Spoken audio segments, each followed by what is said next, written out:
Dear students, here I am reading the notes for Chapter 1 Protectors of Biosphere.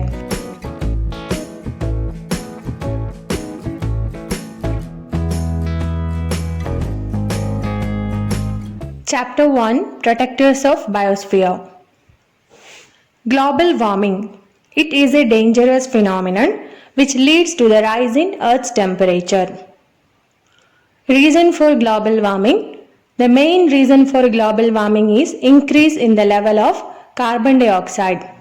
Solution for global warming. Plants can resist global warming. Next one, oxygen carbon dioxide balance in atmosphere. So this illustration you can see in your textbook. So plants produce oxygen and glucose. Both these are used by the animals. Animals then perform respiration. Plants also perform respiration. Both these plants and animals after respiration releases carbon dioxide. So this carbon dioxide is used by the plants. So plants are absorbing all the carbon dioxide that is present in atmosphere. This is the illustration. Okay, you can copy down from the textbook also. And below you can see some questions based on this illustration. So let us find out answers for those questions. Why doesn't the level of oxygen in the atmosphere decrease? എന്തുകൊണ്ടാണ് അറ്റ്മോസ്ഫിയറിൽ ഓക്സിജന്റെ level decrease ആവാത്തത്? Plants continuously produce oxygen. So what is the reason? Plants are continuously producing oxygen. Why doesn't the level of carbon dioxide in the atmosphere increase? എന്തുകൊണ്ടാണ് അറ്റ്മോസ്ഫിയറിൽ carbon ഡയോക്സൈഡിന്റെ level increase ചെയ്യാത്തത്? Plants absorb carbon dioxide from the atmosphere. So atmosphereലുള്ള carbon dioxide ആര് absorb ചെയ്യുന്നുണ്ട്? Plants. Which process in plants regulate the level of oxygen and carbon dioxide in the atmosphere? So which is that process? Photosynthesis. So this is how plants control global warming. That is, plants continuously produce oxygen. Plants absorb carbon dioxide from the atmosphere. So plants control global warming. Next one, photosynthesis. It is the process of preparation of food by the plants. Next, what are the factors required for photosynthesis? Sunlight, carbon dioxide, water, minerals and salts, and chlorophyll. Source of the factors. That means from where plants are getting these factors. Sunlight from the sun, carbon dioxide from the atmosphere, water from the soil, minerals and salts from the soil, chlorophyll that is present in the chloroplast. Structure of chloroplast. In your textbook, you can see a figure like this. So let's draw the figure and mark different parts of chloroplast. Structure of chloroplast. Photosynthesis takes place in chloroplast. And after that, you can draw a figure like this. This is a simple figure. You can see here outside it is covered by double membrane. And inside it is having a space. So all these spaces are called stroma. So what is the peculiarity? Fluid part of chloroplast. And there you can see grana. Grana means some disc-like structures. That is pack of membranous sac. Pigments are seen here. So pigments are seen inside the grana. There you can see some questions. Parts of chloroplast, pigments in chloroplast, and role of pigments in photosynthesis. So let's find out the answers. Pigments in chloroplast, chlorophyll A, chlorophyll B, xanthophyll and keratin. So what is the function of chlorophyll A? That is participate directly in photosynthesis. And other pigments like chlorophyll B, xanthophyll and keratin, they absorb light and transfer it to chlorophyll A. Hence they are called accessory pigments. They are helping chlorophyll A, so they are called accessory pigments. Role of pigments in photosynthesis. The pigments can absorb sunlight. Photosynthesis occurs only in leaves. Justify. So you have to justify. No, right? So no, it occurs not only in leaves but in regions wherever chloroplast is present. Next, a path of carbon dioxide and water to the leaves. How carbon dioxide and water reaches the leaves? You can see here carbon dioxide in the atmosphere that is moving through stomata of the leaves, and then it reaches inside the leaves. And how water reaches? Water is absorbed by root hair, then it moves to root, and then it is transported by xylem tissue and reaches the leaves. So this is how carbon dioxide and water reach inside the leaves.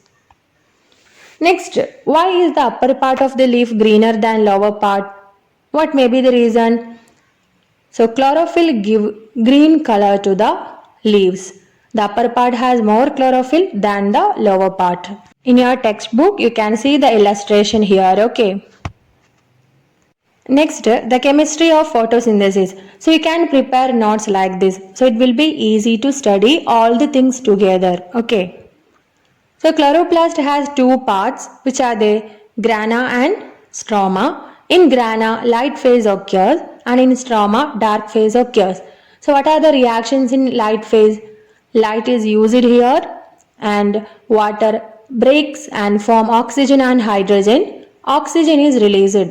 Hydrogen reaches the stroma. Hydrogen moves from grana to stroma. Light energy converted to chemical energy. Chemical energy is stored in the form of ATP. What happens in dark phase? Light is not used. Hydrogen and carbon dioxide combine and form glucose. Energy in ATP is used. So here, the cyclic chemical reactions in the dark phase were discovered by Melvin Calvin. Hence, this phase is called the Calvin cycle. He was awarded the Nobel Prize in 1961. Equation of photosynthesis: carbon dioxide plus water in the presence of sunlight and chlorophyll give glucose and oxygen. In your textbook, you can see a box like this. This is a comparison of light phase and dark phase of photosynthesis. So let us compare both. Location. So where is the location of light phase? It is in grana, and dark phase takes place in stroma. So what are the actions in light phase? Water splits and form oxygen and hydrogen. Light energy is then converted to chemical energy. And in dark phase, hydrogen combined with carbon dioxide and glucose is formed. What are the products of light phase? Oxygen, hydrogen and ATP is formed after light phase. And what is the product of dark phase? Glucose is the product of dark phase. Light is needed, and in dark phase not needed. In light phase, ATP is formed, but in dark phase it is utilized. Utilized means used. Next, after photosynthesis, what happens? You can see an illustration in your textbook. You can copy down that. So after photosynthesis, glucose is formed. Glucose next converted to starch. Starch then changes to sucrose. Sucrose undergo metabolic activities, and it is stored in different forms in plant like starch, protein, fat, fructose and sucrose. Starch is stored in tubers. Protein is stored in legumes. Fat is stored in oil seeds, fructose is stored in fruits, and sucrose in sugarcane. So you have seen here that glucose is converted to starch. What is the need of converting glucose to starch? Glucose is easily soluble in water. It cannot be stored in plant body. Glucose water soluble ആണ് പെട്ടെന്ന് അലിയും. So therefore, the plant stores glucose in the form of insoluble starch in leaves. We are now analyzing the content based on these indicators, okay? So we found answer for the first one, need of converting glucose to starch. So next, methods by which plants utilize starch. Plants എന്തിനാണ് starch use ചെയ്യുന്നുള്ളത്? Okay, as a source of energy for life activities. So പ്ലാന്റ്സിന്റെ തന്നെ life ആക്ടിവിറ്റീസിന് starch അത്യാവശ്യമാണ്. To prepare substances required for growth. പ്ലാന്റിന്റെ ഗ്രോത്തിനും starch അത്യാവശ്യമാണ്. So starch different ഫോമായി കൺവേർട്ട് ചെയ്യുന്നത് കൂടാതെ പ്ലാന്റ്സ് സ്റ്റാർച്ച് ഇത് രണ്ട് കാര്യങ്ങൾക്കായി യൂസ് ചെയ്യുന്നുണ്ട്. Next, storage of food in different parts of the plant.